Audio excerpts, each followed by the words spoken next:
بسم اللہ الرحمن الرحیم۔ مدنی الہ یوٹیوب میں خوش آمدید۔ السلام علیکم دوستو، میں امید کرتا ہوں کہ آپ سب لوگ ٹھیک ہوں گے، اور میری دعا ہے اللہ پاک سے کہ آپ سب کو خوش آباد رکھے اور آپ کی ہر پریشانی دور فرمائے، آمین۔ دوستو، ایک نئے واقعے کے ساتھ آپ کی خدمت میں حاضر ہیں۔ یہ واقعہ حضرت عمر فاروق علیہ السلام رضی اللہ عنہ کے شہادت کا واقعہ ہے جو میں آپ کو بتا رہا ہوں۔ نبی اکرم صلی اللہ علیہ وآلہ وسلم نے حضرت عمر کو شہادت کی خبر سنائی تھی۔ زندگی کے آخری دنوں میں آپ مسلسل دعا کرتے تھے کہ اے اللہ، مجھے شہادت عطا فرما اور میری موت آئے تو میں تیرے حبیب کے شہر میں آئے۔ 26 ذی الحج 23 ہجری کو محراب رسول میں نماز فجر پڑھ رہے تھے۔ ابو لول فارسی نے آپ پر حملہ کیا، آپ شدید زخمی ہوئے اور یکم محرم 24 ہجری کو شہادت کے مقام پر فیض ہو گئے۔ حضرت سیدنا عمر بن مومن رضی اللہ تعالی عنہ فرماتے ہیں، جس دن حضرت سیدنا عمر فاروق اعظم رضی اللہ تعالی عنہ پر حملہ کیا گیا، اس دن میں وہی موجود تھا۔ حضرت سیدنا عمر فاروق اعظم رضی اللہ تعالی عنہ نماز فجر کے لیے صفیں درست کروا رہے تھے۔ میں آپ رضی اللہ تعالی عنہ کے بالکل قریب کھڑا تھا۔ ہمارے درمیان صرف حضرت سیدنا عبد بن عباس رضی اللہ تعالی عنہ حائل تھے۔ حضرت سیدنا عمر رضی اللہ عنہ صفوں کے درمیان سے گزرتے فرماتے اور اپنی صفیں درست کر لو۔ جب آپ رضی اللہ تعالی عنہ نے دیکھا کہ صفیں بالکل سیدھی ہو چکی ہیں، نمازیوں کے درمیان بالکل خلا نہیں رہا اور سب کے کندھے ملے ہوئے ہیں، تو آپ رضی اللہ تعالی عنہ آگے بڑھے اور تکبیر تحریمہ کہی۔ آپ رضی اللہ تعالی عنہ کی عادت کریمہ تھی کہ صبح کی نماز میں اکثر سورۃ یوسف اور سورۃ النحل میں سے قرات فرماتے۔ آپ رضی اللہ تعالی عنہ پہلی رکعت میں کچھ زیادہ تلاوت فرماتے تاکہ بعد میں آنے والے بھی جماعت میں شامل ہو سکیں۔ ابھی آپ رضی اللہ تعالی عنہ نے نماز شروع ہی کی تھی کہ ایک ماجوس غلام جو پہلی صف میں چھپ کر کھڑا تھا، اس نے موقع پاتے ہی ایک دو دھاری تیز خنجر سے آپ رضی اللہ تعالی عنہ پر حملہ کر دیا۔ حضرت سیدنا عمر رضی اللہ تعالی عنہ کی آواز سنائی دی کہ مجھے کسی کتے نے کاٹ لیا ہے۔ ابو لول غلام حملہ کرنے کے بعد پیچھے پلٹا اور بھاگتے ہوئے 13 نمازیوں پر حملہ کیا، جن میں سے 7 شہید ہو گئے۔ ایک نمازی نے آگے بڑھ کر اس پر کمبل ڈالا اور اسے پکڑ لیا۔ جب اس بدبخت نے دیکھا کہ اب میں پکڑا جا چکا ہوں، تو اپنے ہی خنجر سے اپنی شاہ رگ کاٹ کر خود کشی کر لی۔ اس دوران حضرت سیدنا عمر رضی اللہ تعالی عنہ کے پیٹ میں زخم لگے تھے۔ اس کے باوجود انہوں نے حضرت سیدنا عبد الرحمن بن عوف رضی اللہ تعالی عنہ کو بازو سے پکڑ کر امامت کے لیے آگے گئے۔ آپ نے آگے بڑھ کر نماز فجر پڑھائی اور چھوٹی چھوٹی سی صورتیں تلاوت کر کے جلدی سے نماز ختم کی۔ اکثر لوگوں کو نماز کے بعد واقعے کا علم ہوا۔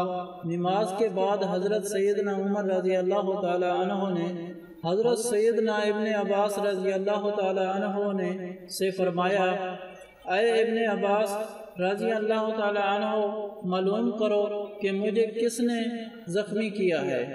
آپ رضی اللہ تعالی عنہ باہر گئے اور کچھ دیر بعد واپس آ کر بتایا، مغیرہ رضی اللہ تعالی عنہ کے غلام ابو لول فروز نے آپ رضی اللہ تعالی عنہ پر حملہ کیا ہے۔ آپ رضی اللہ تعالی عنہ نے فرمایا، وہی غلام چھکیاں بناتا تھا؟ حضرت سیدنا ابن عباس رضی اللہ تعالی عنہ نے جواب دیا، جی ہاں۔ حضرت سیدنا عمر رضی اللہ تعالی عنہ نے کہا، اللہ عز و جل سے غارت کرے، میں نے تو اس کے ساتھ بھلائی کی تھی۔ اللہ عز و جل کا شکر ہے کہ میں کسی مسلمان کے ہاتھوں زخمی نہ ہوا۔ ابو لاول نے حضرت عمر رضی اللہ تعالیٰ عنہ سے ایک بار مغیرہ رضی اللہ عنہ کی شکایت کی تھی کہ وہ مجھے جھکیاں بنانے کا کام معاوضے میں دیتا ہے، تو عمر رضی اللہ تعالیٰ عنہ نے اس سے پوچھا تھا کہ کتنے کام دیتے ہیں؟ کہا 2 درہم۔ اس پر عمر رضی اللہ عنہ نے کہا یہ تو بہت کم، یہ تو کم نہیں ہے، تو جھکیاں بناتے ہوئے یہ معاوضہ بالکل مناسب ہے، پھر بھی مغیرہ رضی اللہ عنہ سے بات کروں گا۔ اس پر اس غلام نے کہا کہ میں آپ کے لیے بھی ایسی چکی بناؤں گا کہ یاد رکھیں کہ عمر رضی اللہ تعالیٰ عنہ نے کہا اس نے مجھے قتل کی دھمکی دی ہے، لیکن اس کے باوجود آپ رضی اللہ عنہ نے اس کو کچھ نہیں کہا، نہ ہی اپنی حفاظت کا اہتمام کیا۔ عمر رضی اللہ تعالیٰ عنہ پر حملہ کے بعد لوگوں پر گویا مصیبتوں کا پہاڑ ٹوٹ پڑا تھا۔ اب آپ رضی اللہ تعالیٰ عنہ کو کھجور کا شربت پلایا گیا، لیکن وہ آپ رضی اللہ تعالیٰ عنہ کے پیٹ سے زخموں کے ذریعے باہر آ گئے۔ پھر دودھ پلایا گیا تو وہ بھی زخموں کے راستے پیٹ سے باہر نکل گیا۔ اسی حالت میں ایک نوجوان آ کر کہنے لگا، اے امیر المومنین رضی اللہ تعالیٰ عنہ، آپ کو مبارک ہو کہ ان قریب اللہ عز و جل آپ رضی اللہ تعالیٰ عنہ کے حضور صلی اللہ علیہ وآلہ وسلم اور آپ رضی اللہ تعالیٰ عنہ سے پہلے رحالت فرمانے والے دیگر صحابہ کرام علیم رضوان سے ملا دے گا۔ اے امیر المومنین رضی اللہ تعالیٰ عنہ، آپ کو خلافت کا منصب عطا کیا گیا تو آپ رضی اللہ تعالیٰ عنہ نے عدل و انصاف سے کام لیا۔ آپ رضی اللہ تعالیٰ عنہ ایک اچھے خلیفہ اور لوگوں کے خیر خواہ محسن ہیں۔ حضرت سیدنا عمر رضی اللہ تعالیٰ عنہ نے یہ سن کر ارشاد فرمایا، میں تو اس بات کو پسند کرتا تھا کہ مجھے باقدر کفیت رزق ملے، کوئی میرا مقروض نہ ہو، کسی کا مقروض نہ ہو۔ حضرت عمر رضی اللہ تعالیٰ عنہ نے اپنے صاحبزادے حضرت سیدنا عبد بن عمر رضی اللہ تعالیٰ عنہ کو بلایا اور ان سے فرمایا، حساب لگا کر بتاؤ ہم پر کتنا قرض ہے۔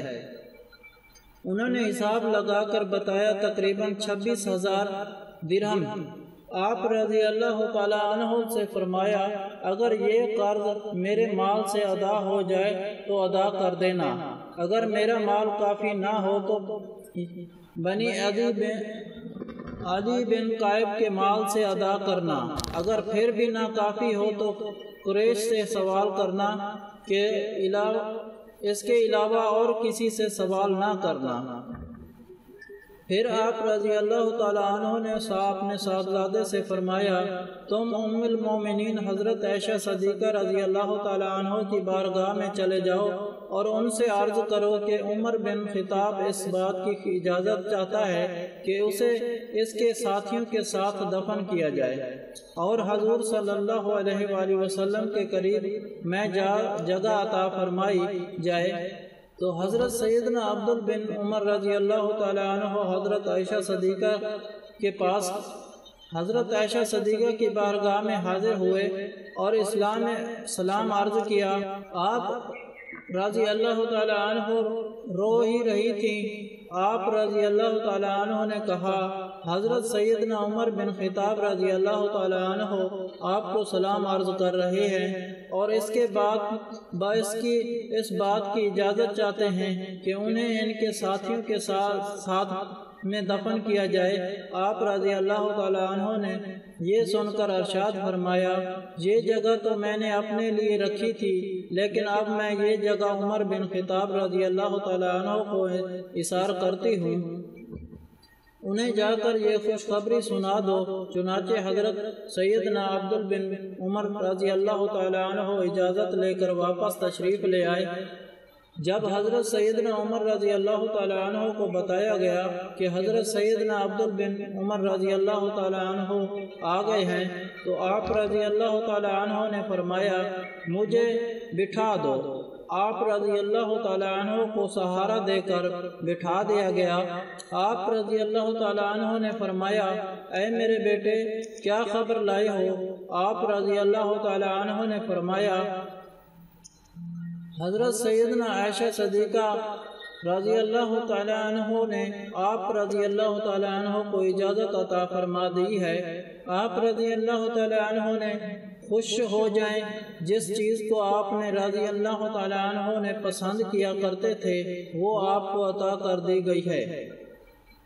یہ سن کر آپ رضی اللہ تعالیٰ عنہ نے فرمایا مجھے اس چیز سے زیادہ اور کسی چیز کی فکر نہیں تھی، الحمدللہ عز و جل مجھے میری پسندیدہ چیز عطا کر دی گئی ہے۔ پھر آپ رضی اللہ تعالیٰ عنہ نے فرمایا جب میری روح پرواز کر جائے تو مجھے اٹھا کر سرکار عبد قرار صلی اللہ علیہ وآلہ وسلم کے روضہ اقدس پر لے جانا، پھر بارگاہ نبوت میں سلام عرض کرنا اور حضرت عائشہ رضی اللہ تعالی عنہ سے سلام عرض کرنا۔ عمر بن خطاب اپنے دوستوں کے ساتھ آرام کی اجازت چاہتا ہے، اگر وہ اجازت دے دیں تو مجھے وہاں دفن کر دینا، اور اگر اجازت نہ ملے تو مجھے عام مسلمانوں کے قبرستان میں دفنا دینا۔ جب آپ رضی اللہ تعالیٰ عنہ کی روح خالق حقیق عز و جل سے جا ملی تو حضرت عبد بن عمر رضی اللہ تعالیٰ عنہ ایک بار پھر حضرت عمر رضی اللہ عنہ کی وصیت کے مطابق مسجد نبوی شریف حضرت عائشہ کے پاس گئے اور حضرت عبداللہ بن عمر رضی اللہ تعالیٰ عنہ نے حجرہ مبارک سے باہر کھڑے ہو کر ام المومنین حضرت سیدنا عائشہ صدیقہ رضی اللہ تعالیٰ عنہ کو عمر رضی اللہ عنہ کا سلام عرض کیا اور حضرت سیدنا عمر رضی اللہ تعالیٰ عنہ کو حجرہ مبارک میں دفن کرنے کی اجازت طلب کی۔ آپ رضی اللہ تعالیٰ عنہ نے کہا بھتیجے دوبارہ کیوں سوال کرتے ہو؟ میں نے باخوشی اجازت دے رکھی ہے۔ اجازت کے بعد حضرت سیدنا عمر فاروق اعظم رضی اللہ تعالیٰ عنہ کو حضور نبی پاک صلی اللہ علیہ وآلہ وسلم کے قدموں میں اور حضرت ابو بکر صدیق رضی اللہ تعالیٰ عنہ کے پہلو میں دفن کر دیا گیا۔ یہ تھا حضرت عمر فاروق رضی اللہ تعالیٰ عنہ کی شہادت کا واقعہ جو اب میں نے آپ کے پاس حاضر کیا ہے۔ اگر آپ لوگوں کو آج کا واقعہ پسند آیا ہو تو پلیز میرا چینل مدنی علاج کو سبسکرائب کریں اور ویڈیو کو لائک کریں اور اپنے دوستوں کے ساتھ شیئر کریں۔ اجازت چاہتا ہوں اگلی ویڈیو تک، اللہ حافظ۔